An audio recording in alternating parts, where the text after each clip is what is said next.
यहुदाको पुस्तक यो एक अध्याय मात्र भएको पुस्तक हो।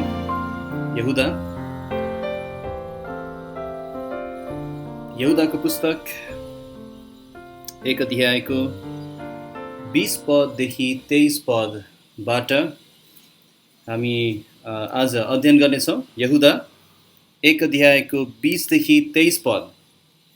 अनि मेरो विषय हुनेछ आज भिन्नता राख।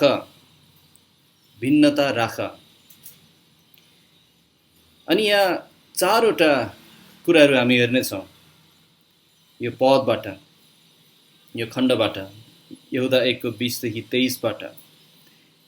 पहिलो कुरा हामी हेर्नेछौँ, आफैलाई पवित्र विश्वासमा बनाउँदै लैजानुपर्छ। आफैलाई पवित्र विश्वासमा बनाउँदै लैजानुपर्छ। यो चाहिँ 20 पदको पहिलो खण्डबाट हामी हेर्नेछौँ, पहिलो भागबाट। दोस्रो हामी हेर्नेछौँ, पवित्र आत्मामा प्रार्थना गर्नुपर्छ। पवित्र आत्मामा प्रार्थना गर्नुपर्छ चाहिँ 20 पदको दोस्रो भागबाट हामी हेर्नेछौँ। तेस्रो चाहिँ आफैलाई परमेश्वरको प्रेममा लगाइराख्नुपर्छ। आफैलाई परमेश्वरको प्रेममा लगाइराख्नुपर्छ। यो 21 पदबाट हामी हेर्नेछौँ। र चौथो कुरा चाहिँ सुसमाचारमा सहभागी हुनुपर्छ भन्ने चाहिँ हामी 22 र 23 पदबाट हामी हेर्नेछौँ। त्यसैले विषय हो भिन्नता राख। तर हामी कसरी भिन्नता राख्ने? अनि यो चारवटा कुराहरू हामी हेर्नेछौँ। हामी कसरी संसारबाट भिन्न हुन सक्छौँ, अनि कसरी सत्य त्यागीहरूबाट भिन्न हुन सक्छौँ। हुन्छ, 20 देखि 23 पद हामी पहिला पढ्नेछौँ। अनि त्यसपछि प्रार्थना गरेर तपाईलाई म केही पृष्ठभूमिहरू बताएर अघि बढ्नेछौँ है। आउनुहोस्, यहुदा 1 को 20 देखि 23 हामी पढौँ। सुरुमा यहाँ लेखेको छ, तर प्रियहरू हो, तिमीहरूले चाहिँ आफ्नो अति पवित्र विश्वासमा आफ्नै उन्नति गर। पवित्र आत्मामा प्रार्थना गर।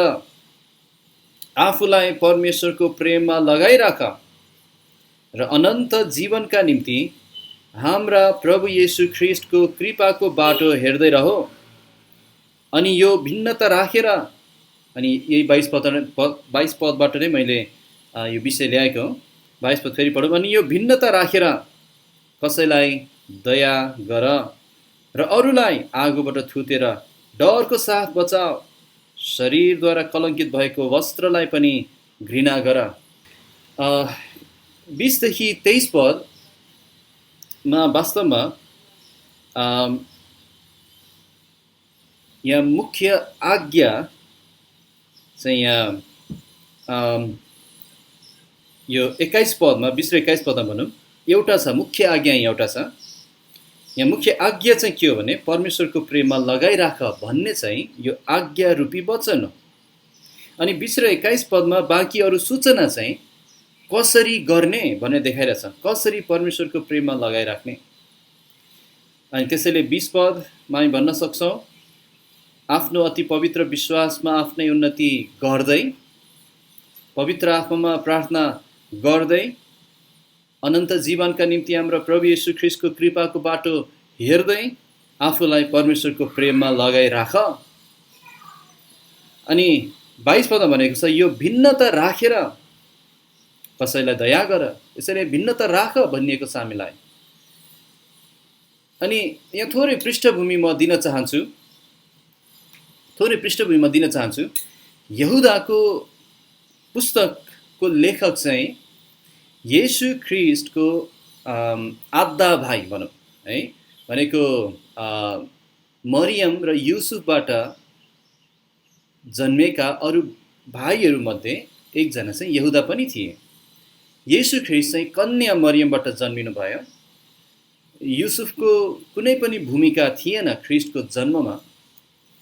कन्या मरियमबाट जन्मिनु भयो। तर ख्रिस्टको जन्मपछि युसुफ र मरियमबाट त्यहाँ अरू छोराछोरीहरू भएका थिए, जसमध्ये एकजना चाहिँ यहुदा। अनि यो पुस्तक लेख्ने व्यक्ति चाहिँ ख्रिस्ट जन्मिनु भएकै परिवारमा जन्मिएको र ख्रिस्टसँगै हुर्किएको एउटा व्यक्ति यहुदा थिए, उहाँको भाइ भनेर भन्न सक्छौँ हामी। तर यो पत्र लेख्दाखेरि यहुदाले कहिले पनि म उहाँको भाइ हुँ भनेर घमण्ड गर्दैनन्, तर उनले आफैलाई ख्रीष्ट येशूको दासको रूपमा परिचय दिन्छ। म ख्रीष्टको दास हुँ भनेर उनले बताउँछन्। अनि यो कुरामा चाहिँ हामी यहुदाको नम्रता देख्न सक्छौँ। यहुदाले घमण्ड गर्न सक्थे म ख्रीष्टको भाइ हुँ भनेर, तर उनले घमण्ड गरेनन्, तर बरु आफूलाई नम्र तुल्याए, म दास हुँ भने। अनि यसरी आफूलाई ख्रीष्टको दास भन्नु चाहिँ उहाँका चेलाहरूको मुख्य चरित्र नै हामी देख्छौँ। पावलले पनि आफैलाई ख्रीष्टको दास भनेर सम्बोधन गर्थे। पत्रुसले पनि आफैलाई म ख्रीष्टको दास हुँ भनेर भन्थे। अनि यहुदाको अर्को भाइ है युसुफ र मरियमको अर्को छोरा याकुबले पनि आफूलाई ख्रीष्टको दास हुँ भनेर बताइरहेका छन्।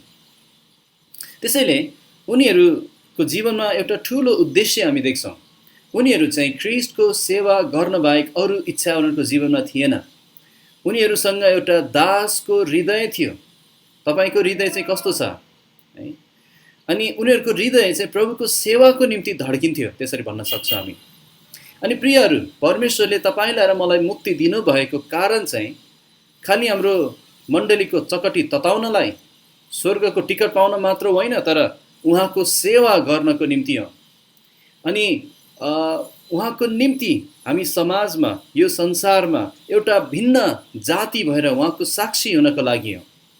त्यसैले यहुदाको पुस्तकले हामीलाई त्यो सिकाइरहेको छ। यहुदाको पुस्तक चाहिँ एउटा अति महत्त्वपूर्ण पुस्तक पनि हो, किनभने यो पुस्तकले चाहिँ बाइबलको अन्तिम पुस्तक, प्रकाशको पुस्तकको निम्ति मानिसहरूलाई, विश्वासीहरूलाई तयार पार्छ। यहुदाको पुस्तकमा चाहिँ सत्य त्यागी व्यक्तिहरूको बारेमा विशेष गरी बताइएको छ। कतिले कसरी भन्छन् भने नयाँ नियमको चौथो पुस्तक चाहिँ प्रेरितहरूका काम हो भने नयाँ नियमको दोस्रो अन्तिम पुस्तक चाहिँ सत्य त्यागीहरूको काम। अर्थात् यहुदाले चाहिँ सत्य त्यागीहरूलाई स्पष्ट पारेर, खुल्ला पारेर उनीहरूको चरित्र अनि उनीहरूको स्वभावहरू, उनीहरूमाथि आउने न्यायको बारेमा बताइरहेका छन्। अनि त्यसैले यहुदाको पुस्तकको लगभग अन्तिमतिर 14 र 15 पदतिर त्यहाँ हनोकको भविष्यवाणीको कुरा गर्छन् यहुदाले कि ख्रीष्ट येशू चाहिँ भक्तिहीन मानिसहरूको न्याय गर्न आउँदै हुनुहुन्छ। आफ्ना हजारौं उहाँका पवित्र जनहरूको साथमा न्याय गर्न आउँदै हुनुहुन्छ। अनि यो निकै सत्य कुरा हो। प्रियहरू, हामीहरू अन्तिम समयमा जिरहेका छौँ। येशू ख्रीष्ट कुन बेला हामीलाई लिन आउनुहुन्छ हामी जान्दैनौँ, तर मण्डली लगिएपछि यो संसारमा उहाँले आफ्नो क्रोध खन्याउनुहुनेछ। अनि त्यसपछि फेरि उहाँ दोस्रो आगमनमा आउनुहुनेछ यो संसारको न्याय गर्नलाई। उहाँले आफ्नो क्रोध खन्याउनुहुनेछ, तर त्योभन्दा अगाडि मण्डली लिन आउँदै हुनुहुन्छ।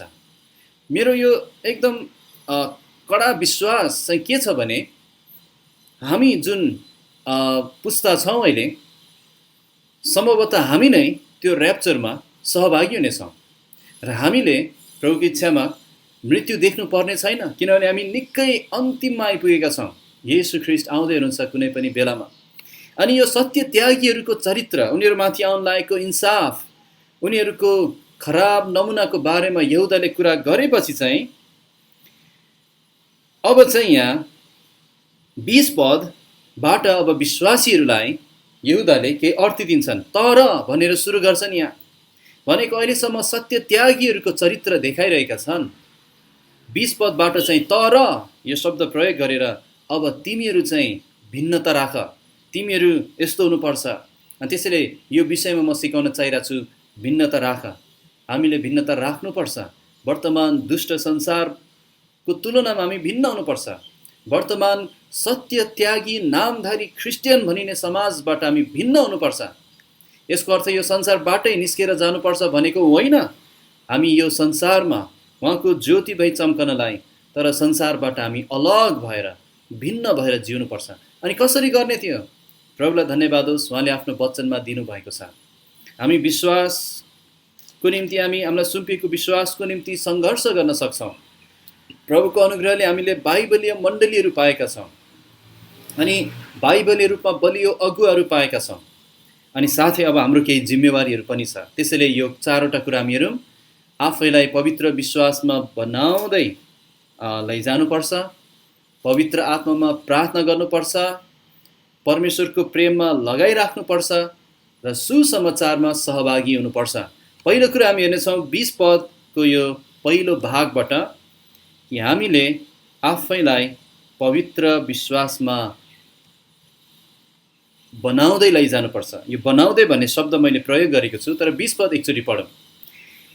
यहुदा 1:20 मा यस्तो लेखिएको छ, तर प्रियहरू हो, तिमीहरूले चाहिँ आफ्नो अति पवित्र विश्वासमा आफ्नै उन्नति गर। यहाँ उन्नति गर भनेको छ। अनि यो शब्दलाई चाहिँ अन्य ठाउँमा बनाउँदै लानु भनेर अनुवाद गरिएको छ। एउटा बुद्धिमान घर बनाउने नाइकेले जस्तै जग बसालेको छु र अरूले त्यसमा थप्दै लैजान्छ। अनि कसले आफ्नो जगमा कसरी बनाउँदै लगेको छ, होशियार हो भनेर पहिलो कोरिन्थी 3 मा पावलले चेतावनी दिएका छन्। त्यही शब्द बनाउँदै लानु। प्रियहरू, अब यो विषयलाई, यो बुँदालाई एकछिन विचार गरौँ। हामीले आफैलाई बनाउँदै लानु पर्ने रहेछ वा हामीले आफ्नै उन्नति गर्नुपर्ने रहेछ। संसारमा मानिसहरूले धेरै कुरामा आफूलाई बनाउँछन्, आफ्नो उन्नति गर्छन्। कति व्यक्तिहरू चाहिँ पढाइमा आफ्नो उन्नति गराउन चाहन्छन्, अनि कति व्यक्तिले चाहिँ आर्थिक रूपमा आफैलाई बनाउँदै लैजान चाहन्छन्। कतिले चाहिँ आफ्नो शरीरलाई चाहिँ एउटा एकदम आकर्षित तुल्याउनलाई एक्सर्साइजहरूद्वारा बनाउँदै लैजान्छन्। अब एक्सर्साइज गर्नु आफैमा नराम्रो होइन, पढ्नु आफैमा नराम्रो होइन, तर यहाँ खास भित्रको मान्छे छ जसलाई बनाइनुपर्छ। हामी भित्रको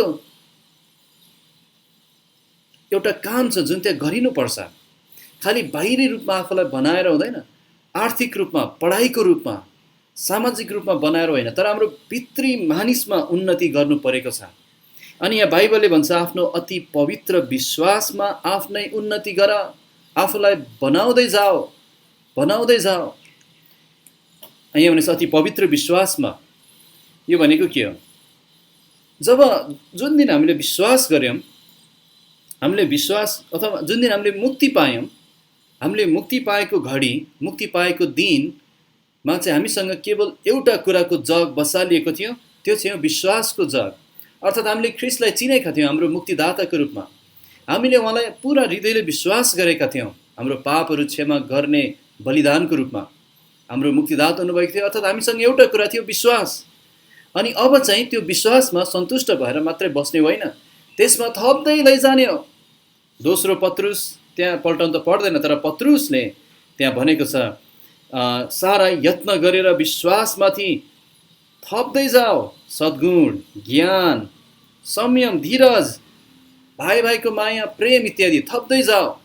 भनेको विश्वास चाहिँ हाम्रो जीवनको जग हो, हाम्रो जीवनको सुरु हो, तर विश्वास नै हाम्रो जीवनको अन्तिम पनि हुनुपर्छ। अर्थात् यो विश्वासमा बनिँदै जानु परेको छ। विश्वास अर्थात् हाम्रो येशू ख्रीष्ट माथिको विश्वास, त्यसमा बनिँदै जाने।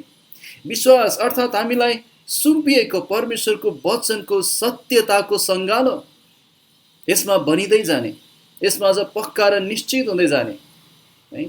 अनि विश्वासको हिँडाइमा बढ्दै जाने। प्रभुका चेलाहरूको गवाई हामी देख्छौँ। पावलले भनेका छन्, म ख्रीष्टसँगै क्रुसमा टाँगिएको छु, तरै पनि म जिउँछु। त्यसो भए पनि म त होइन, तर ख्रीष्ट म भित्र जिउनुहुन्छ। अनि जुन जीवन म अहिले शरीरमा जिउँछु, त्यो म परमेश्वरको पुत्रको विश्वासद्वारा जिउँछु। अर्थात् म परमेश्वरको पुत्र माथिको विश्वासद्वारा जिउँछु। मेरो जिउने आधार यही विश्वास हो। चेलाहरूले भने, प्रभु हाम्रो विश्वास बढाइदिनुहोस्। अनि हिब्रूको लेखकले भनेका छन्, बिना विश्वास परमेश्वरलाई खुसी पार्नु असम्भव छ। विश्वास कति महत्त्वपूर्ण छ कि हामी परमेश्वरलाई विश्वास गर्छौँ। विश्वास कति महत्त्वपूर्ण छ उहाँको वचनद्वारा हाम्रो विश्वासको उन्नति गर्नु। अनि यदि कुनै व्यक्ति साँच्चै विश्वासमा बढिरहेको छ भने उसले असल गवाही पाउँछ। प्राचीनहरूले अब्राहम, इसहाक, याकुबले असल गवाही प्राप्त गरे। तर दुःख लाग्दो कुरा, बाइबलमा भन्छ जब ख्रीष्ट मानिसका पुत्र संसारमा आउनुहुनेछ, के उहाँले साँच्चै विश्वास भेट्टाउनु होला र? अब हेरौँ यहाँ एकछिन 20 पदमा के भनेको छ भने आफ्नो अति पवित्र विश्वासमा आफ्नै उन्नति गर। यसलाई भनेको छ अति पवित्र विश्वास। किन अति पवित्र विश्वास भनेको? किनभने यो विश्वास चाहिँ अति पवित्र परमेश्वरमाथि गरिएको विश्वास हो। यो विश्वास चाहिँ पवित्र भन्नाले अलग भन्ने अर्थमा, यो विश्वास चाहिँ संसारले गर्ने जस्तो विश्वासको कुरा गरेको होइन। थाहा छ तपाईलाई संसारले कसरी सल्लाह दिन्छ?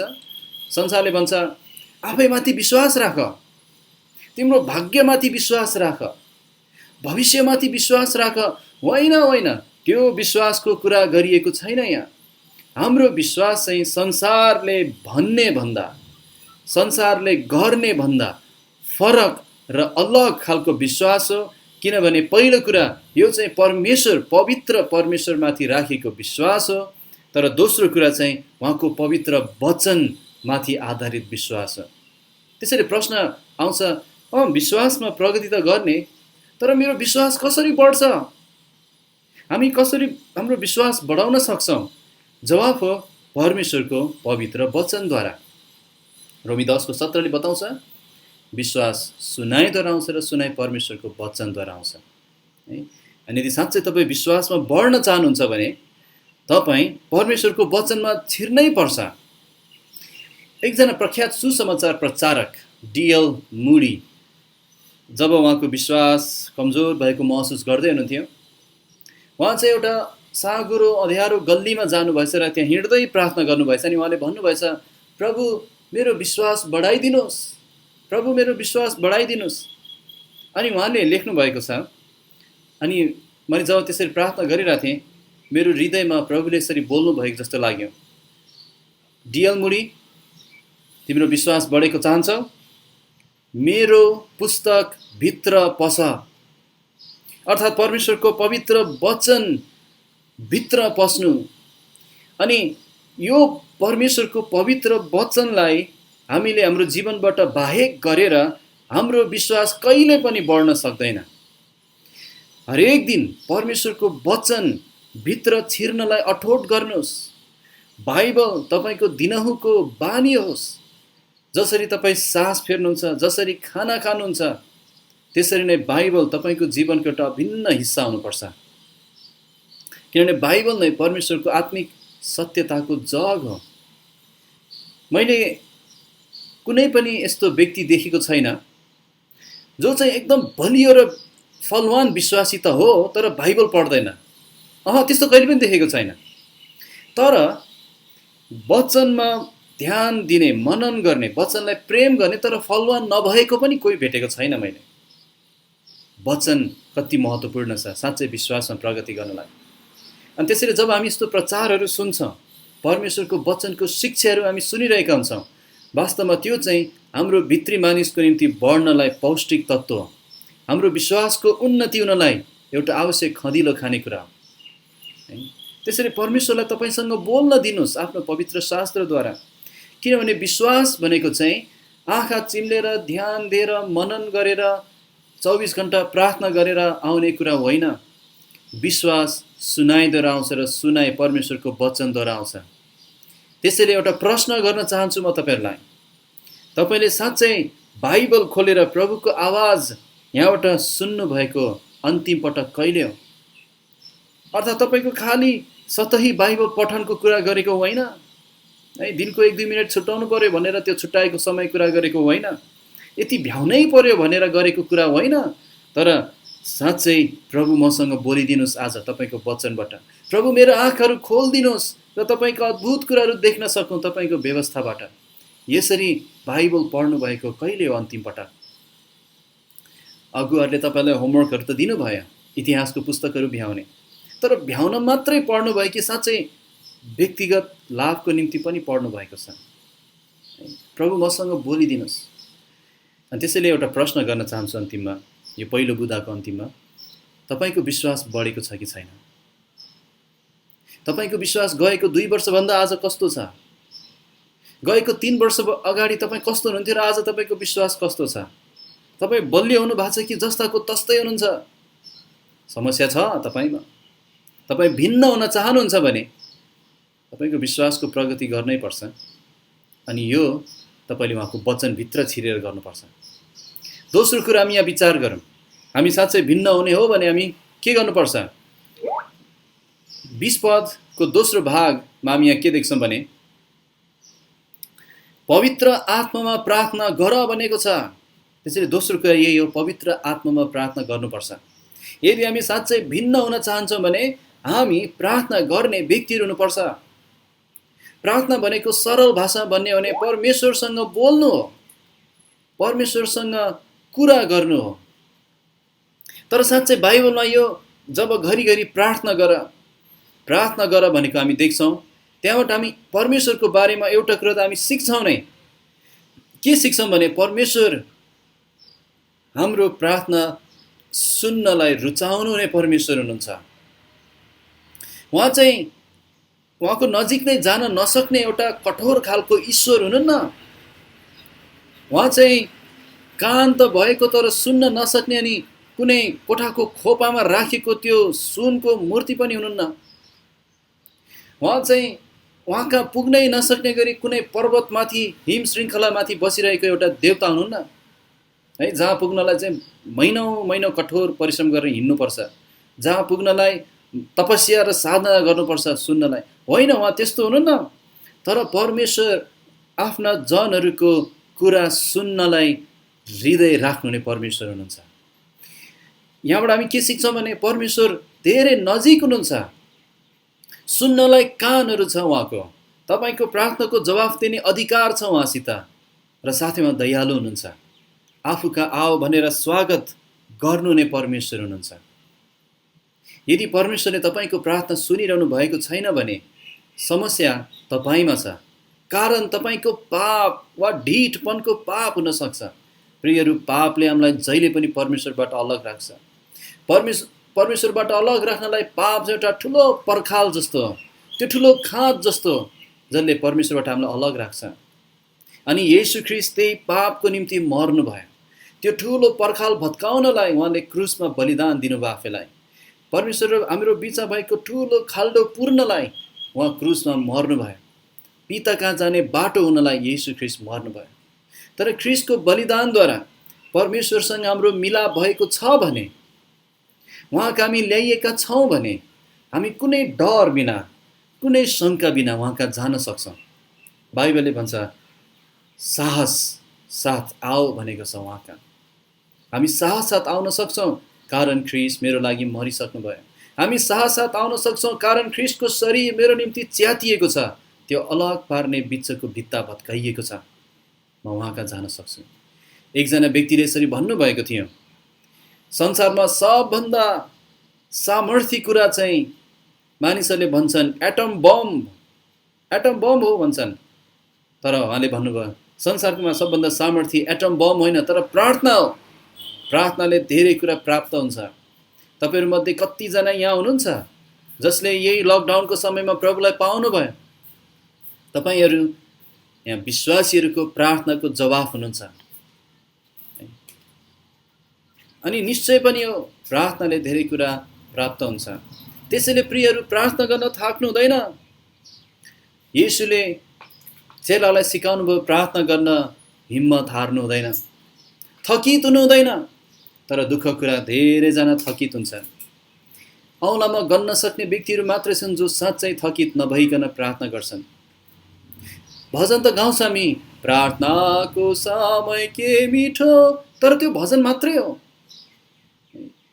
हेर्नु संसारको मान्छेहरु घण्टौं टिभीमा बिताउँछन्, घण्टौं मोबाइलमा बिताउँछन्, पबजी खेल्नमा, फेसबुक चलाउनमा, इन्टरनेट चलाउनमा संसारका मान्छेहरु सजिलै।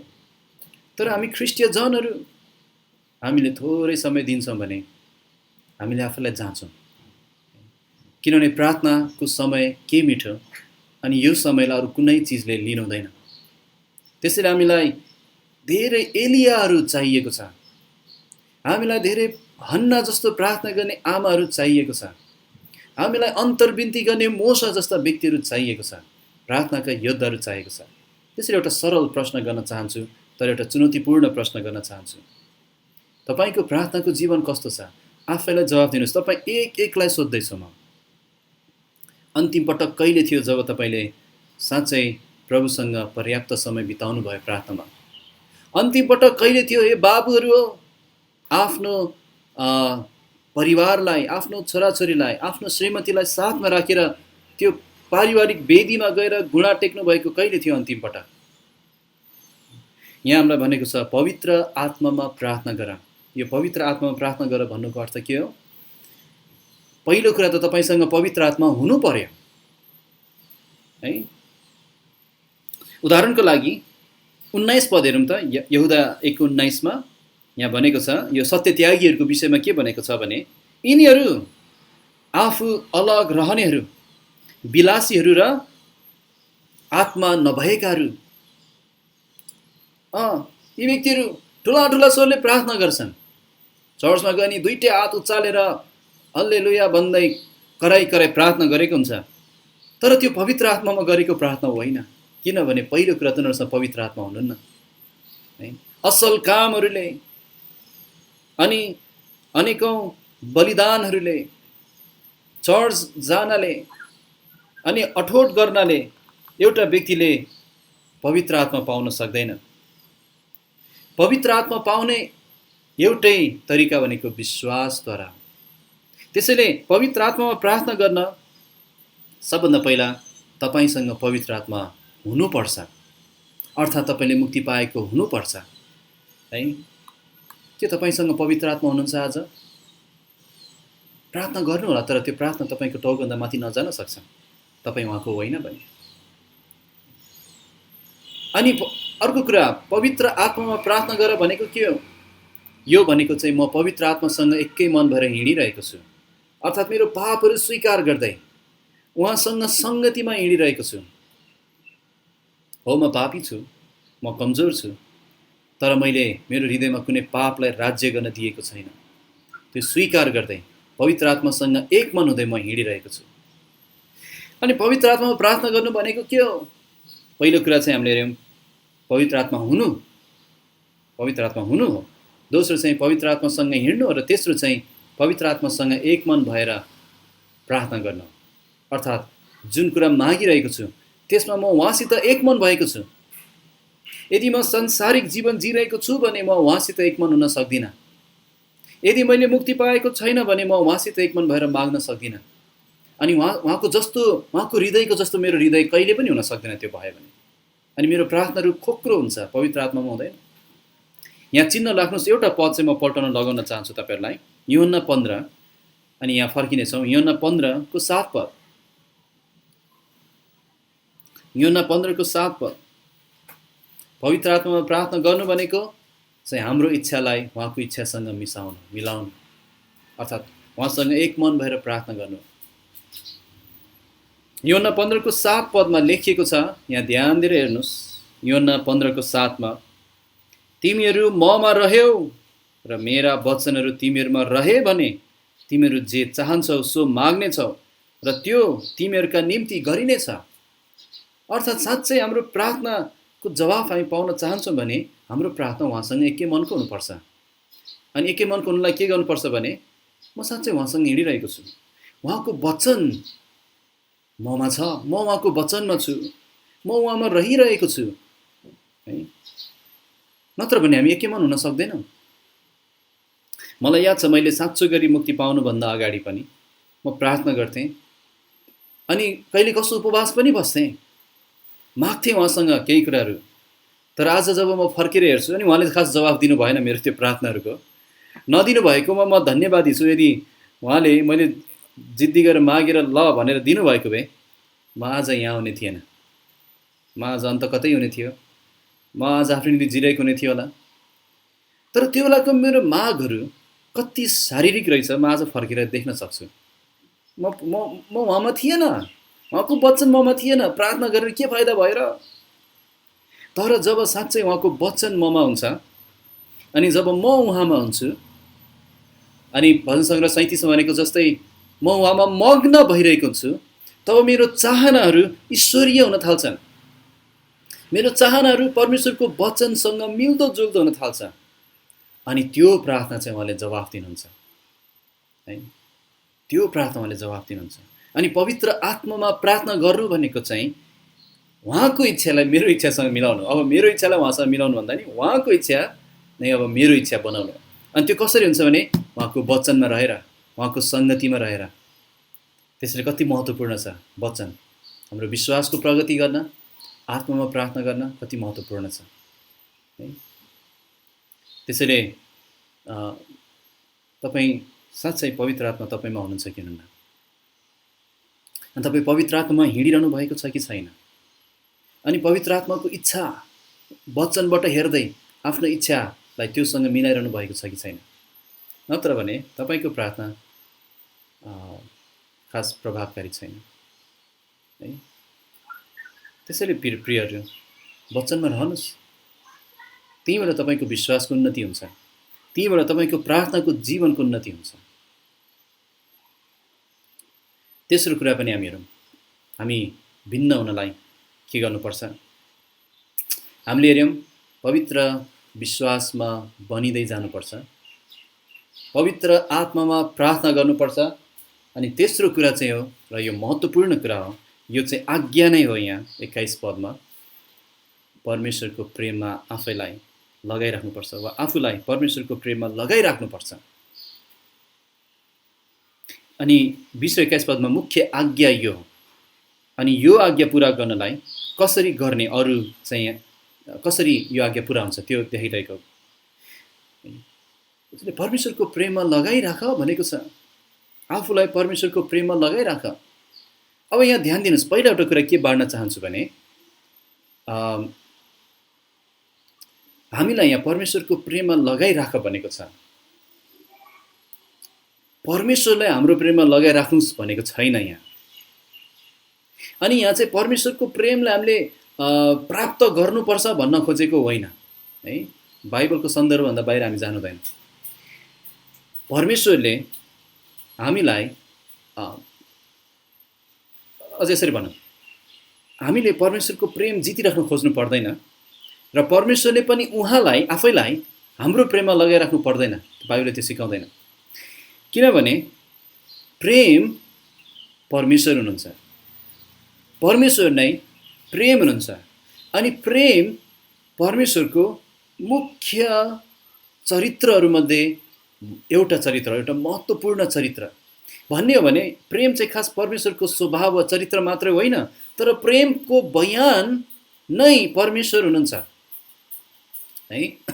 जस्तै हाम्रो संसारको सांसारिक शब्दकोशहरू भनौँ, संसारको डिक्सनरीहरूमा प्रेमको परिभाषा हेऱ्यो भने चाहिँ त्यहाँ चाहिँ विपरीत लिङ्गीप्रतिको माया अथवा स्नेह यस्तो खालको बयान गरिएको हुन्छ।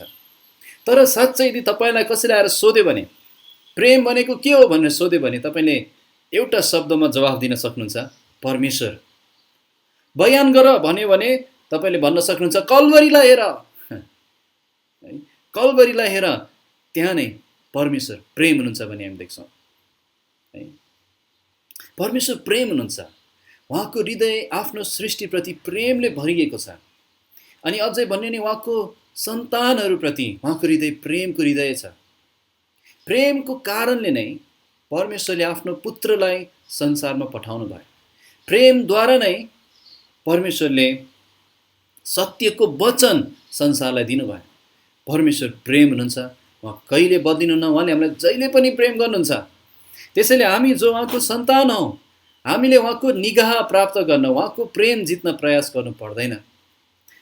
हो, वास्तवमै म यसको लागि निकै खुसी छु, किनभने हरेक बिहान जब म उठ्छु म डराउनु पर्दैन मेरो मुक्ति छैन कि, म डराउनु पर्दैन परमेश्वरले मलाई आज प्रेम गर्नुभएको छैन कि, म डराउनु पर्दैन। हुन त म जान्दछु म एउटा कमजोर व्यक्ति हुँ, म दुर्बल छु, म पापी छु, मैले धेरै पटक उहाँलाई दुखी तुल्याएको छु, मैले धेरै पटक आत्मिक जीवनलाई भद्रगोल बनाएको छु, तैपनि उहाँको प्रेम अविरल छ है। उहाँको प्रेम चाहिँ त्यो भदौरे झरी जस्तै छ है। भदौरे झरी भन्छ नि, परिरहन्छ 2 दिन 3 दिन 4 दिन। उहाँको प्रेम त अनन्त भदौरे झरी जस्तै छ। उहाँको प्रेम विश्वासयोग्य छ।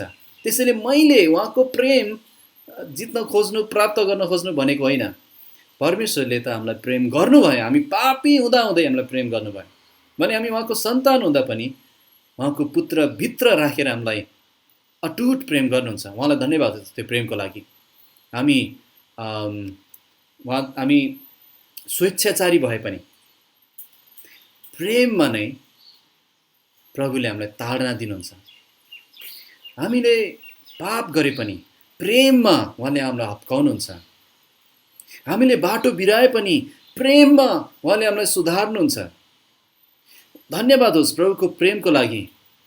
यदि यो नभएको भए म निराश हुने थिएँ, म हारेको हुने थिएँ।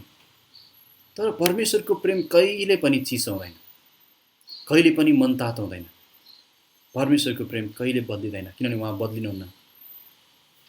त्यसैले त हामीले जुन त्यो भजन गाउने गर्छौँ एउटा 279 नम्बर, त्यहाँ चाहिँ तेस्रो 279 नम्बरको भजनमा चाहिँ येशू म तपाईँलाई सधैँ नै प्रेम गर्नेछु, यो भजनमा चाहिँ तेस्रो वाक्यलाई सुधार्नुपर्ने कारण चाहिँ त्यहाँ चाहिँ यहाँ कसरी भनेको छ भने, जसरी मलाई पिताले प्रेम गर्नुहुन्छ त्यसरी नै तपाईँलाई प्रेम गर्नेछु, तपाईँ मेरो प्रेममा रहिरहनुहोस्। यो मिल्दैन। परमेश्वर हाम्रो प्रेममा रहिरहनु भनेर उहाँलाई भन्नु पर्दैन। उहाँको प्रेम त कहिले पनि टुट्दैन। बरु म चाहिँ प्रभुको प्रेममा रहिरहन सकूँ, अथवा म चाहिँ परमेश्वरबाट टाढा नहुँ, मेरो चाहिँ प्रेम नसेलाओस्, त्यसरी प्रार्थना गर्नुपर्छ।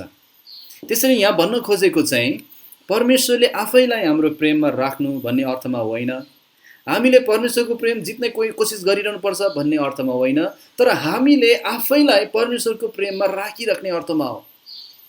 यहाँ मुक्तिलाई जोगाइराख्ने अर्थमा होइन, तर मुक्तिको काम पुरा गर्ने अर्थमा हो।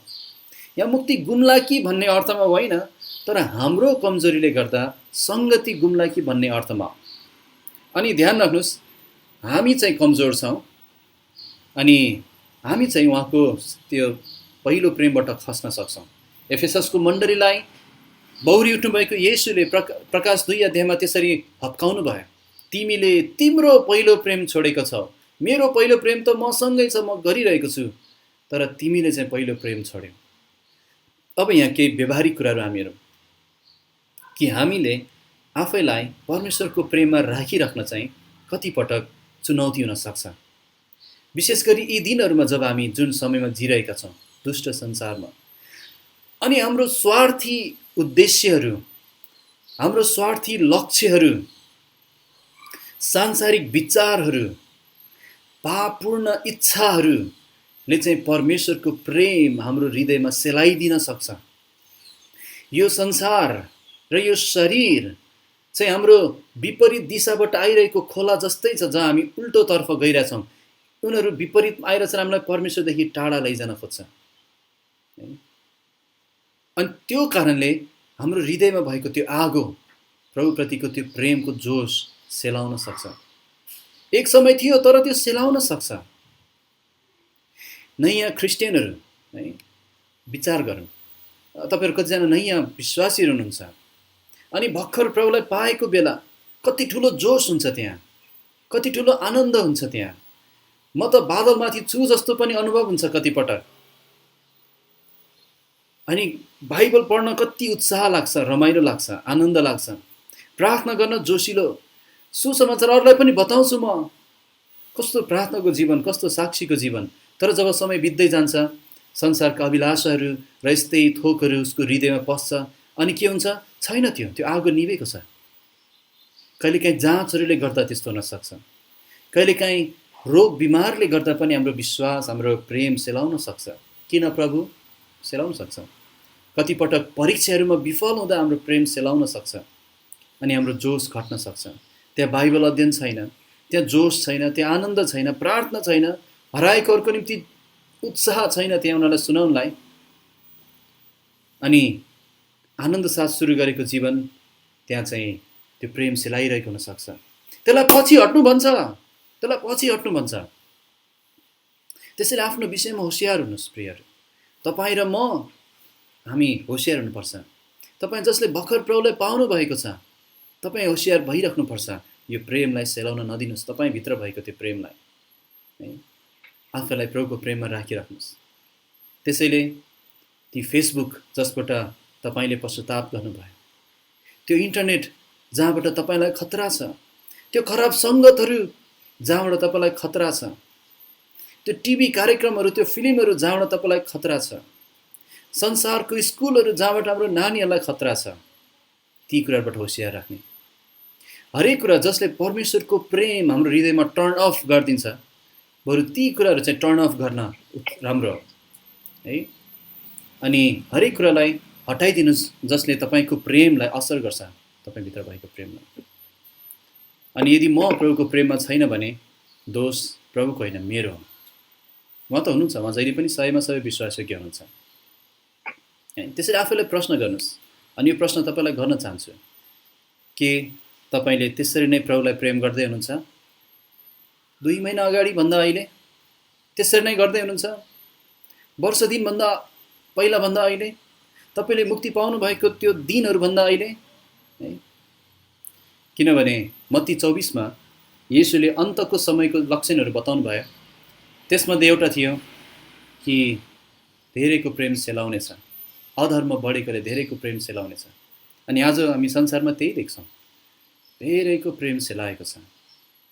धेरै, अब अरूको त कुरा छोडिदिउँ, साँचो विश्वासीहरूको धरि प्रेम सेलाएको छ है। के तपाईँ त्यसमध्ये पढ्नुहुन्छ? आज मानिसहरू आफैलाई प्रेम गर्ने भएका छन्, आफैलाई। उनीहरूको प्रेमको एउटै केन्द्र म। एकजना चाइनाको मान्छे, अहिले पनि जीवितै छ होला हो, एकजना चाइनिज मान्छे, उसलाई चाहिँ विवाह गर्न मन लाग्यो, उसको विवाहको समय भएको थियो। उसले दुलही हेर्न थाल्यो, म कसलाई विवाह गरौँ। अनि धेरै ठाउँमा दुलही हेऱ्यो, कहीँ पनि उसले त्यस्तो मान्छे भेटेन, आफू जतिको राम्रो भेटेन।